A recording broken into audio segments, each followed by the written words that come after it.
So if you're a mom who's given birth recently and you want to know the best way to tone your midsection, maybe you've heard of diastasis recti or you think you have it, well, in this video, we're going to talk about the 4 best ways to heal your midsection if you are in this postpartum stage and dealing with mom pooch or that doming or tenting you get when you go from lying down to sitting up. You may have a diastasis recti. So keep watching if you're frustrated with this and you want to learn more about how to heal it in a more holistic manner.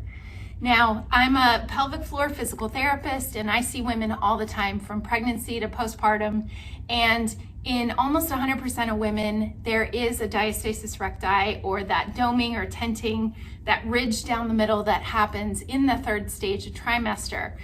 Now, it is very difficult sometimes for 6 to 8 weeks postpartum for it to heal itself. And for many women, they may still see that ridge postpartum.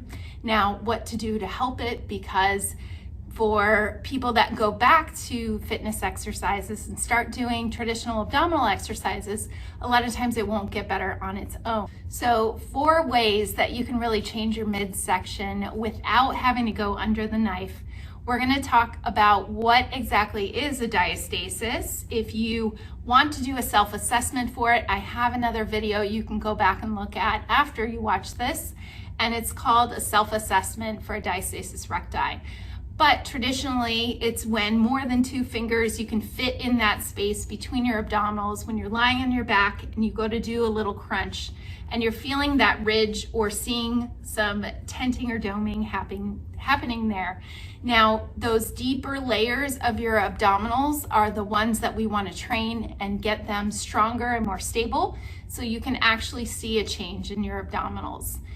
Now, without having a tummy tuck, many women ask, what can I do to actually do the right exercises, and can it be healed? And yes, it can be healed. It doesn't matter how long it's been. There are women that I work with and they had babies years ago, months ago, or weeks ago. And all these things that I teach you today can make a big difference. I had a 9-pound baby, my 2nd pregnancy, and this created quite a bit of a diastasis where I had 4 fingers that you could fit right there in the midsection. Well, I went on to do my own research and also became a pelvic floor physical therapist so I could work with postpartum women and help solidify that area and teach them the best strategies to help it. Now, it is very common for this diastasis or this connective tissue that's right down the midsection. It connects your rectus abdominis or more those superficial ab muscles. And it's very common that 6 to 8 weeks postpartum, you may have to do some things to help it, that it won't actually heal itself. Now, some women it will, and some women it won't. And there could be some hereditary makeup of your connective tissue. Maybe your posture could have something to do with it, or what your habits were before pregnancy as well. There's a lot of things that can play into it. So number 1, what you can do to help heal it is work on your posture. Now, I mentioned this and we think about posture as being pulling your shoulders back, standing up straight, those kind of things. But what I'm actually talking about is a way to put less pressure on your abdominals and a way to set your spine up so there's less of this stretching and susceptibility to that from healing itself. So I teach women who are postpartum to stand, if you're standing and holding your baby, or you're standing in the kitchen washing dishes, you can stand with your feet just slightly staggered. And when you do this, you're gonna stack your ribs right over your pelvis, and that's the point. We get in the pregnancy posture position and kind of stay there afterward, where you're swaying your back. You can see my abdominals kind of want to pooch out here, and it's hard to be in a good position from there to allow this to heal. So standing in a little bit of a staggered position is going to get your ribs right over your pelvis. And you can also think about that in sitting as well. So if you're not flaring your ribs forward, but you're getting your ribs stacked right over your pelvis, it's going to allow this area to heal a little bit better too. So that's number 1, is really focusing and working on your posture in that manner of getting your ribs right over your pelvis. Number 2 tip to heal a diastasis without surgery is working on breathing and thoracic mobility. Now, breathing is very underrated, and when we talk about breathing, we're talking about using the diaphragm. The diaphragm sits right underneath your rib cage, and it must go up, down and up with breathing, with inhale and exhale. And for many women, we get locked down and kind of stuck through our rib cage and our upper back. Your thoracic area is that upper back, and your ribs lose that mobility during pregnancy. So we have to train that again, loosen things up through your upper back and through your rib cage so the diaphragm can move properly. And the diaphragm is part of activating your deepest core muscles, so it's very important. So how I teach that is 2 different ways. Thoracic mobility can be done on your side, and a great exercise to do is lying on your side with your hips stacked one on top of the other. Your knees are together, and you're gonna have your hands like out in front of you like an alligator here. We're gonna take our top arm, you're gonna squeeze your knees together so it kind of locks out your lower back, and you're gonna rotate your body until your shoulder blade is gonna hit the floor. Now, this can be done about 5 to 10 times on each side. I'll show it once more on the other side. So I have my knees stacked together. I'm gonna lift that top arm, and I'm gonna rotate backward.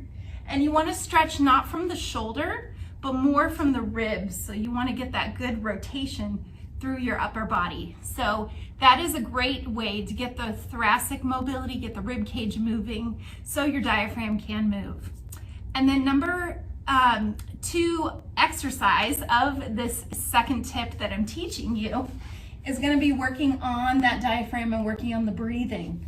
So how you can do this, and we teach this in our Pilates classes as well, is placing your hands over your rib cage, and you want to think of inhaling through your nose and exhaling through your mouth. And you're going to repeat that about 10 times. And what I want you to feel is that your ribs are opening and closing, kind of like an umbrella, opening and closing. So moving out side to side. And that shows me that you're getting some good rib cage mobility.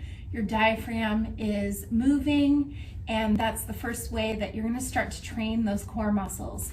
The good news is this can be done at any stage postpartum, even early on before 6 weeks, is starting to train the diaphragm and working on some breathing exercises, and it helps connect to your pelvic floor and the deeper layer of your abdominals like we talked about. So that is number 2. Number 3 is now connecting with those abdominals. And when we're talking about connecting with your abdominals, I'm not talking about crunches or planks yet. Those can be down the road, but we want to work that deeper layer of your abdominals, and it works like a corset around your spine. And when that's solid and it's stable and it has good endurance there, you will eliminate back pain. You will also see more tone in your abdominals, and it'll help kind of pull things together because you're working the transverse abdominis, that deeper layer of your abdominals. So how you can do that is adding into the breathing exercise I showed you. Now you're going to connect to those lower belly muscles. So it looks like this. I'm going to take an inhale, and as I exhale, I'm going to hug those muscles that are right below my belly button, kind of hug them in and pull them in, navel toward your spine. And then I'll release on the inhale. And then exhale. I like to put my fingertips right between my hip bones. And if I feel a little tension of those muscles under my fingertips, then I know I'm using the right muscles. You're not going to bear down everything so you can't breathe. You want to still be able to talk or count or breathe at the same time. So I would do 10 to 15 of those, just thinking of the little hugging in of your abdominals and tensing those muscles right under your fingertips here between your hip bones.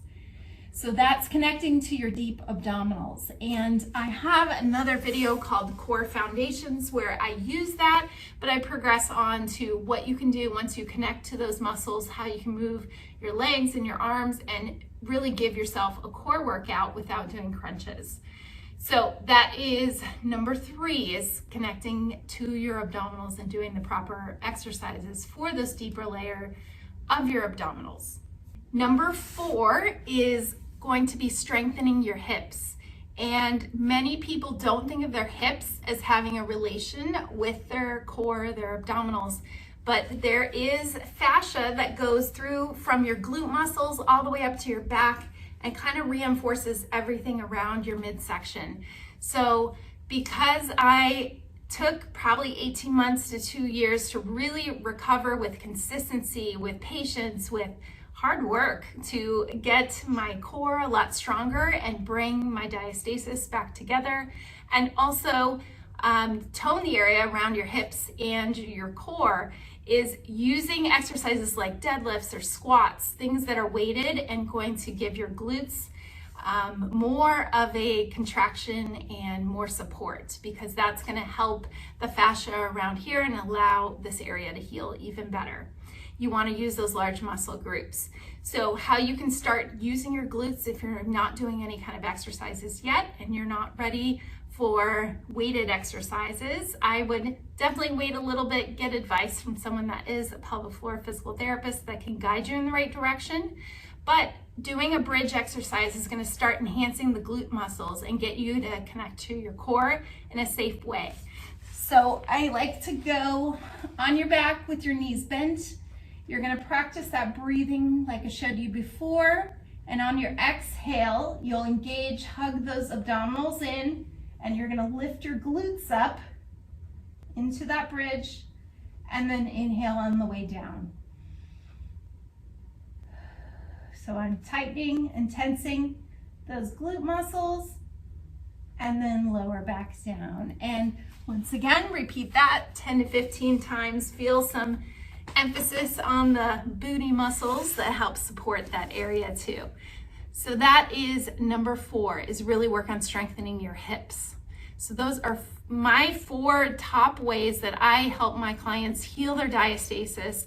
There is a lot more involved in it if you were to see us in person, but I think for a general rule, it's just known that there are a lot of things that you can do in a more holistic manner that do not require having a risky surgery, and you can actually heal with lots of patience and lots of consistency with the right types of exercises. So go back and watch the self-assessment for diastasis. If you think you have one, I'll talk through what it means and how to assess for that. And then if you want to learn more about exercises, I have the core foundations videos that'll help engage your abdominals and work on more of a core exercise that's safe postpartum too. So which one through 4 was a question to you that you had not heard before, or something that stuck out to you and you want to go back and try it?